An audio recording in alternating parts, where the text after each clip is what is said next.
इस नव वर्ष के शुभ अवसर पर दिल्ली में हमारा आना हुआ और आप लोगों ने जो आयोजन किया हुआ है, ये एक बड़ी महत्वपूर्ण घटना होनी चाहिए। नव वर्ष जब शुरू होते हैं तो उस वक्त कोई न कोई नवीन बात, नवीन धारणा, नवीन सूझबूझ मनुष्य के अंदर जागृत होती है। वो स्वयं स्फूर्त होती है। जिसने भी नवीन वर्ष की कल्पना बनाई है, वो कोई बड़े भारी दृष्टा रहे होंगे, तो ये सोच करके कि ऐसे अवसर पर प्रतीक रूप मनुष्य के अंदर एक नई उमंग, एक नया विचार, एक नया आंदोलन जागृत हो जाए। ऐसे अनेक नवीन वर्ष आए और गए, नई उमंगें आई, नई धारणाएं आई और खत्म हो गई। मनुष्य की आज तक की जो कुछ धारणाएं रही हैं, एक परमात्मा को छोड़ के बाकी सब एक मानसिक क्रियाएं रही या बौद्धिक प्रक्रियाएं रही।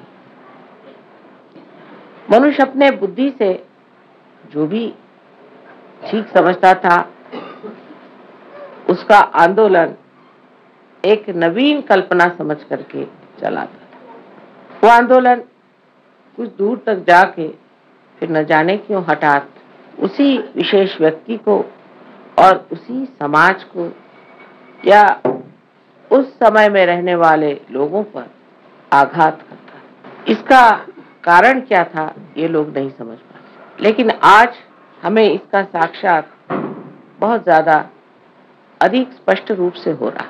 जैसे कि धर्म की व्यवस्था हुई। धर्म की व्यवस्था में मनुष्य ने जब भी बुद्धि और मानसिक शक्तियों का उपयोग किया, तो बुद्धि के दम में वो एक वाद विवाद के क्षेत्र में बढ़ गया और अनेक वाद विवाद शुरू हो गए। अगर सत्य एक है तो पंथ इतने क्यों हुए, इतने धर्म क्यों हुए, उन धर्मों में भी इतने और भी जाति भेद क्यों हो गए। ऐसे भेद करते करते न जाने दुनिया में कितने ही गुट जम गए हैं, जिसका समझ में नहीं आता है। किसी से पूछते हैं कि आप साहब कौन धर्म के हैं, तो आपको ऐसे धर्म का नाम बताएंगे कि जो आपने कभी सुना भी नहीं। ऐसे धर्म धीरे धीरे मेरे ख्याल से हर एक नवीन वर्ष में ही उत्पन्न होते गए, क्योंकि मनुष्य की बुद्धि हर एक नवीन वर्ष में कोई न कोई नया उमंग लेकर पैदा हो।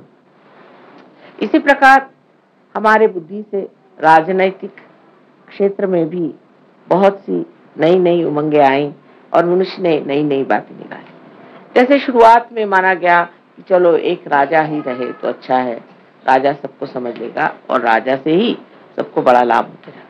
तो देखा कि जिसको राजा बनाया वही दुष्ट निकला, उसी ने सताना शुरू कर दिया। फिर कहा नहीं, राजा तो ठीक नहीं, इसकी जगह ऐसा करो कि प्रजातंत्र चीज। फिर उन्होंने प्रजातंत्र शुरू किया। प्रजातंत्र में देखा गया कि हर एक आदमी अपने को बिल्कुल ऐसा समझता है कि वो स्वयं ही उस प्रजा का संस्थापक है, संचालक है और करता है।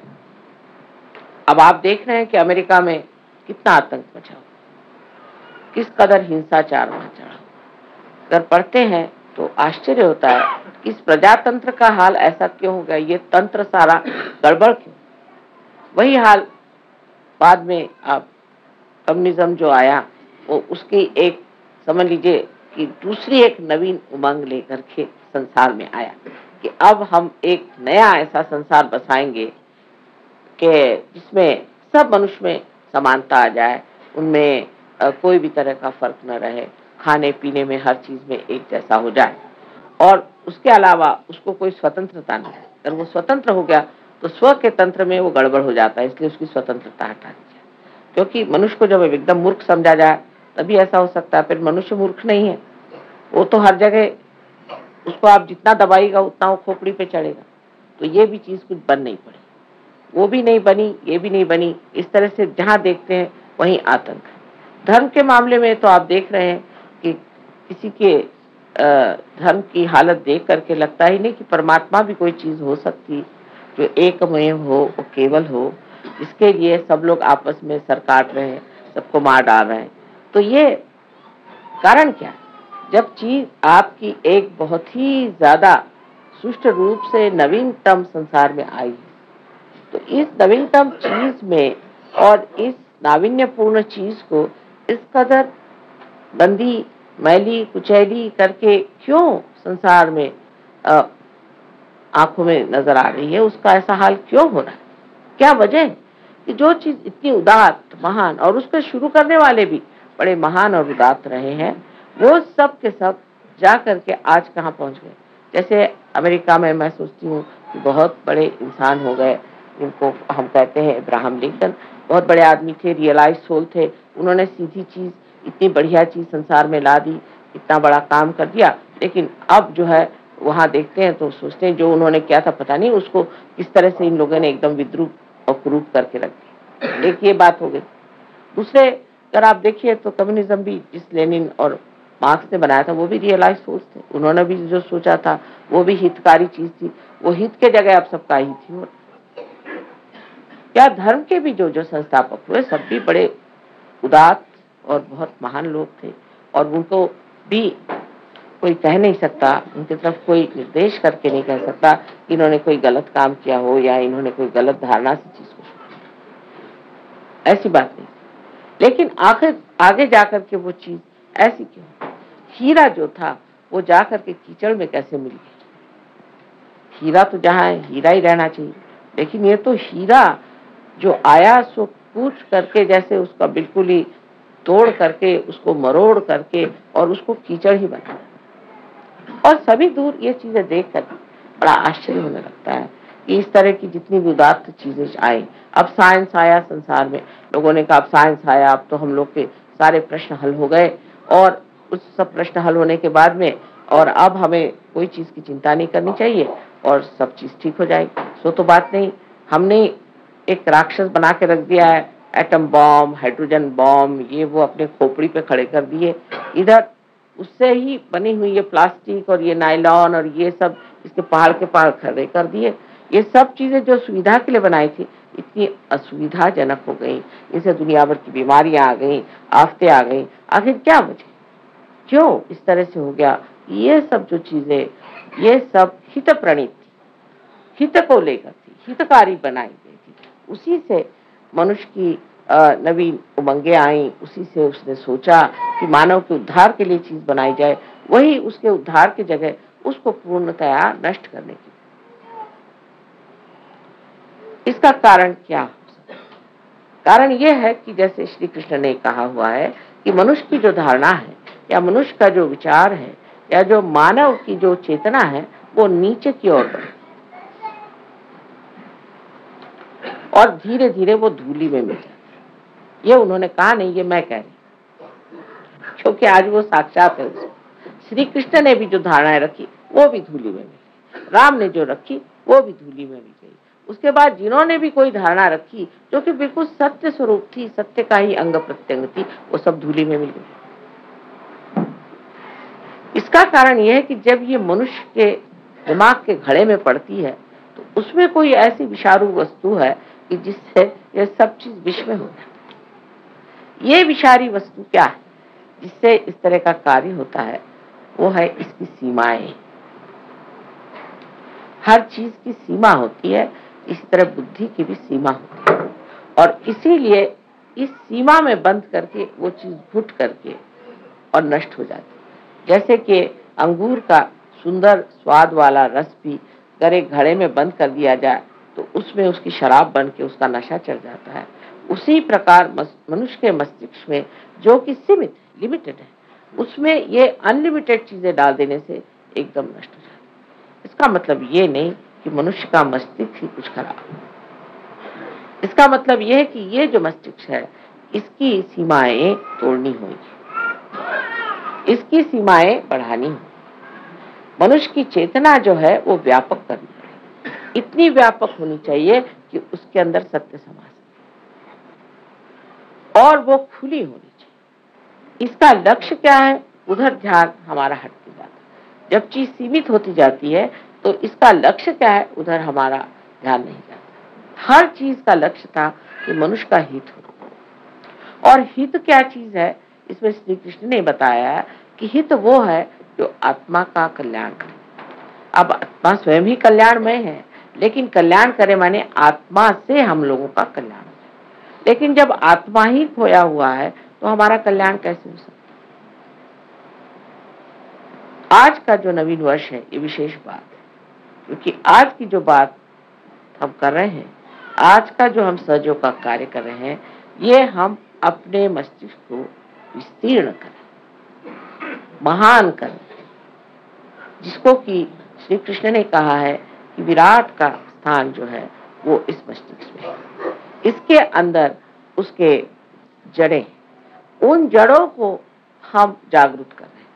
वो जड़ें जागृत होने से ही सत्य को पूरी तरह से अंदर शोषित कर सकते हैं, एब्सॉर्ब कर सकते हैं। मनुष्य की जो सीमित प्रकृति है वो खुल जा सकती है। लेक्चर देना तो बहुत आसान है कि आप मनुष्य के हित के लिए ये करो, हित के लिए वो करो, लेकिन होता नहीं। अंत में मनुष्य अपना हित नहीं करता, उल्टे अपना भी अहित कर सकता है और सारे समाज का भी अहित कर सकता है। इस मस्तिष्क को बढ़ाने के लिए सिर्फ एक ही तरीका है, वो है कि हमारे अंदर, हमारे हृदय में बसे हुए श्री आत्मा राम को जागृत करना और उनके प्रकाश से हमारे बुद्धि को जागृत करना, हमारे मस्तिष्क को जागृत करना। सो कैसे होता है कि हमारे हृदय के अंदर जो आत्मा है वो साक्षी स्वरूप बैठा हुआ सब चीज देख रहा है। जिस वक्त कुंडलिनी, जिसे आप गौरी माता कहते हैं, जब जागृत हो जाती है तो मस्तिष्क में भेद करके यहाँ पर ब्रह्मरंध्र को छेदने के बाद यहाँ पर जो परमात्मा का वास है उसे आलोकित कर, परमात्मा का ही प्रतिबिंब हमारे हृदय में आत्मा सुन। जैसे ही हमारा आत्मा जागृत हो जाता है तो इस आत्मा के चारों तरफ ये 7 चक्र के आलोक, 7 चक्र के मंडल वो भी जागृत हो जाते हैं। और ये 7 चक्रों की जो पीठ है वो हमारे मस्तिष्क में है, क्योंकि वो भी जागृत हो जाते हैं, इसीलिए ये 7 मंडल भी हमारे हृदय में जागृत हो जाते हैं। ये मंडल जागृत हो जाने से ही हमारी जो नसें हैं या हमारी जो ब्रेन है वो एक तरह से अति सूक्ष्म तरीके से खुल जाता है और उसके अंदर शोषण करने की शक्ति बढ़ जाती है। सत्य को शोषण करने की शक्ति बढ़ने से ही मनुष्य सत्य पे खड़ा हो सकता है। आज तक मनुष्य सत्य पे खड़ा नहीं हो पाया।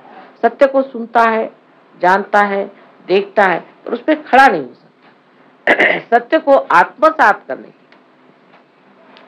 आत्मा की जागृति होनी चाहिए और वो आज सहयोग में हो गई, सहज में ही हो गई कहना चाहिए, जो इतने लोग आत्मा को प्राप्त हो।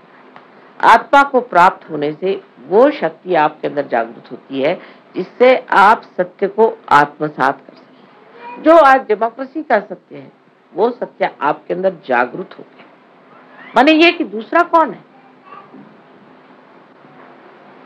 दूसरा कौन है, सब तो हम ही हैं, हमारे ही अंदर सब कुछ है। जब आपको सामूहिक चेतना आ गई तो उसमें कम्युनिज्म का भी सत्य आ गया।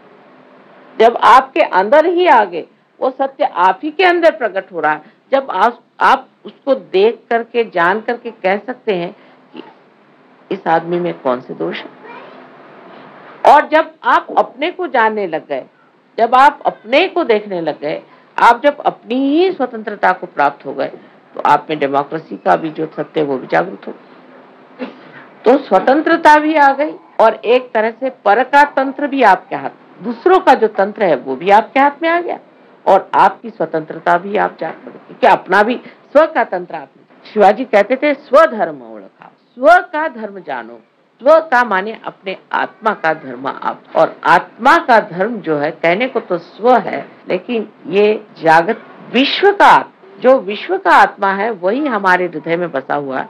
उसमें जागते ही जो विश्व की भावना जिसको कि हम एक बड़ा भारी उदात्त उदाहरण और उसको बहुत बड़ी एक फिलॉसफी समझते, एक तत्व ज्ञान के रूप से जिसे जानते थे, वो साक्षात हमारे अंदर विराजमान हो, वो हमारे अंदर चमक गया। हमें उसके लिए कहीं कोई किताब पढ़ने की जरूरत नहीं, किसी को जानने की जरूरत नहीं। देखते साथ जानते हैं कि ये कहाँ, इनका क्या चल रहा, उनका क्या मामला हो रहा। यहाँ बैठे बैठे आप सारी दुनिया को जान सकते।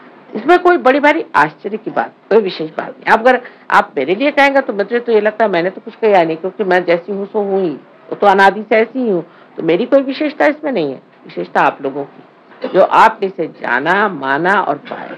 लेकिन सहयोग का ज्ञान प्राप्त करने पर उसका अंत नहीं हो। ज्ञान तो हो गया, ज्ञान होना माने आपके नर्वस सिस्टम पे उसे जानना, ये तो हो गया। नर्वस सिस्टम पे आप जानते हैं कि दूसरों को क्या शिकायत है और आपको क्या, ये तो ज्ञान प्राप्त हुआ।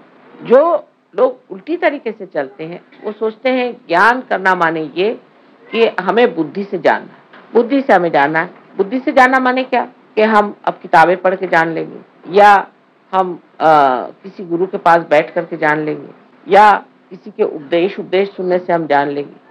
सो नहीं जान सकते। ज्ञान का मतलब है कि आपके नर्वस सिस्टम में से जाना। यही ज्ञेय शब्द, यही वेद है, यही विद है, यही बोध है, यही बुद्ध है। आज आप बुद्ध है क्योंकि आपको बोध हो गया। बोध होने का मतलब ये नहीं किसी ने बोध पिला दिया आपको, हाँ भाई ऐसा करो, ये करो, वो करो, और उससे पहले जो कुछ भी आपको बताया गया वो सब व्यर्थ ही हो गया। किसी ने बताया हाँ साहब आप सवेरे खाना मत खाइए, शाम को खाना खाइए, किसी ने कहा सवेरे खाइए शाम को मत खाइए, कुछ ऐसी वैसी सब बातें चलते चलते लोग पहुंचे कि साहब समझ में नहीं आता। कोई कहते सवेरे खाओ, कोई कहते रात को, कोई कहते इधर करो, कोई कहते वो करो, और कुछ बनता ही नहीं।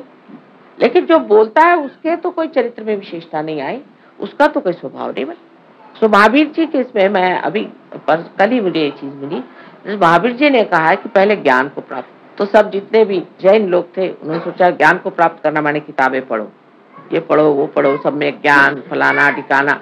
सम्यक ज्ञान कहने से क्या सम्यक ज्ञान आने चाहिए, वो तो अंदर जागृति से आएगा ना। सम्यक माने इंटीग्रेटेड। जब तक आपके सारे चक्र इंटीग्रेट नहीं होंगे तब तक सम्यक ज्ञान नहीं आ सकता। तो उनका भी विचार जो था वो खत्म कर दिया। पहले उन्होंने कहा ज्ञान आना चाहिए, अब ज्ञान में चल पड़े। हमारे यहाँ एक से एक पंडित मराठी में कहते पढ़त मूर्ख, पढ़ पढ़ के मूर्ख बन गए, पढ़ी पढ़ी पंडित मूर्ख। सो वो निकलता ही नहीं खोपड़ी में से। जो सीखा हुआ तो इतना होता है कि कभी कभी कोई पढ़े लिखे लोग आते तो उनसे कहते ऐसा करिए आप 2 दिन तक आप बोलते ही रहिए, जो कुछ भी आपके खोपड़ी में पहले आप मुझे बता दीजिए, खोपड़ी से निकल जाएगा तब फिर बात करें, क्योंकि दूसरे ही सब घुसे ही इनके सर में, तो इनको कैसे घुसाया जाए। ये इस प्रकार हमारी जो बुद्धि है उसके चक्कर ऐसे चल पड़ते हैं कि जो चीज बताई, जो लक्ष्य है उससे हटके। पहली चीज उन्होंने बताई ज्ञान, ज्ञान प्राप्त। ज्ञान प्राप्त करने का मतलब क्या? ज्ञान प्राप्त करने का मतलब होता है बोध। सो कैसे होगा? किसी ने ये नहीं पूछा कि ज्ञान कैसे प्राप्त होगा। श्री कृष्ण ने भी साफ तरीके से नहीं कहा कि कुंडलिनी का जागरण होना चाहिए, वो जमाना नहीं था। सिर्फ अर्जुन से उन्होंने बात करी, क्या दुनिया के लिए नहीं की थी कि अब लोग बैठ करके सबको गीता सुनाते हैं, सिर्फ अर्जुन के लिए था। अर्जुन एक रियलाइज सोल था, उससे बात करी, और नॉन रियलाइज से तो उन्होंने बात नहीं करी, एक अर्जुन से बात करी। और वो सारे अब दुनिया भर को आप जिन्होंने जिनका रियलाइजेशन नहीं हुआ, जो अंधे हैं, उनसे आप बताइए कि हाथ में आपके सांप है, आप छोड़ दीजिए, आप छोड़ दीजिए, कभी नहीं छोड़ सकते। तो शुरुआत ही नहीं हुई किसी चीज की, अभी शुरुआत ही नहीं। जब शुरुआत हुई तो आपने देखा कि हाँ चीज ठीक है, आंख खुलते बाप रे हाथ में सांप है, आपने छोड़ दिया। लेकिन उल्टे लोग सांप ही को पकड़े रहेंगे जब तक अंधापन है। अंधेपन का मतलब है कि बोध नहीं है, आपकी नसों में अभी तक वो सामूहिक चेतना का बोध नहीं है। जब तक ये बोध एक नया आयाम, एक नया डायमेंशन है, ये जब तक आपके अंदर जागृत नहीं हुआ, कोई सा भी सत्य सुनने के लिए बड़ा अच्छा, एंटरटेनिंग जिसको कहते हैं, बड़ा मनोरंजक, लेकिन वो घुसता नहीं अंदर, वो बैठता नहीं अंदर। सुनने के लिए लेक्चर सुन लेंगे और जा करके जब वो खत्म हो जाएगा तो फिर जहां थे जैसे थे। अब पहली चीज जो बोध की हुई, तो बोध के बाद ही आपका चरित्र अपने आप बनता है। उसमें भी उन्होंने गड़बड़ कर दी कि चरित्र बनाओ, चरित्र बनाओ। चरित्र बनाने में उनका भी चरित्र बनाओ, किसी ने कहा अच्छा पगड़ी बांधो, किसी ने कहा काशाय वस्त्र पहनो, किसी ने कहा कि बोधी रखो, किसी ने, ईसाइयों ने कहा कि वो इस तरह के हैट पहन के घूमो, पता नहीं क्या क्या। अब वो सब कर रहे हैं, सारे कर्म कांड कर डाले और देखा कि नर्क की ओर घुसे चले जा रहे हैं, सब कर्म कांड करते, सब नर्क की ओर रास्ता बना चला जा।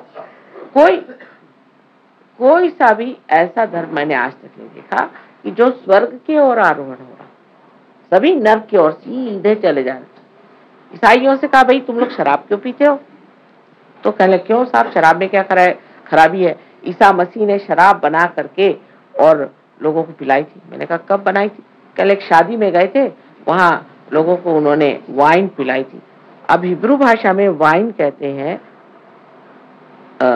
इसके रस को, अपने द्राक्ष के रस को, द्राक्ष को, अंगूर के रस को कहते हैं वाइन, हिब्रू भाषा। अब सोचिए, एक अकल लगाने की बात है, जो एक क्षण में कोई चीज बन जाए वो कैसे अल्कोहल हो सकती है, वो शराब कैसे हो सकती है? अल्कोहल को तो सड़ाना पड़ता है, बगैर सड़ी हुई चीज होती है ना अल्कोहल। सड़ा हुआ अंगूर ही बना सकते हैं ना, वो सड़ने के लिए तो टाइम चाहिए। उन्होंने तो ऐसे हाथ रखा और दे दिया। जैसे आपके माँ के साथ भी हुआ, अभी हम रोम गए थे, तो वहां जिस गवर्नमेंट ने काफी मदद की और उन्होंने कहा कि इनका आप ब्रॉडकास्ट करिए, तो वो जो डायरेक्टर साहब थे उन्होंने कहा हमें आप पहले रियलाइजेशन दीजिए, तब हम फिर आपका सब करेंगे। अच्छा ठीक है। तो हमने कहा अच्छा जरा पानी मंगाओ, पानी में हमने हाथ फेरा, तो उन्होंने पिया, तो पानी है क्या? मैंने कहा क्यों? नहीं ये तो पहले वाइन जैसे लग रहा है। बार बार पूछे ये पानी तो नहीं, तुम वाइन तो नहीं दे रहे? मैंने पानी दिया। अच्छा फिर पिए, फिर वो कहे बार बार, फिर उन्होंने अनाउंस भी किया। उसके बाद उनके टीवी में भी उन्होंने कहा साहब उन्होंने मुझे पानी में हाथ डाल के दिया तो वो वाइन के जैसा टेस्ट है। पर वो कहने लगे कि वाइन माने शराब के जैसे नहीं, अंगूर के रस। तो बना लिया। अब वो जब प्राइस के बारे में बात करेंगे तो ऐसा लगता है कि वो कोई शराब खाने के इंचार्ज थे कि क्या, जिस तरह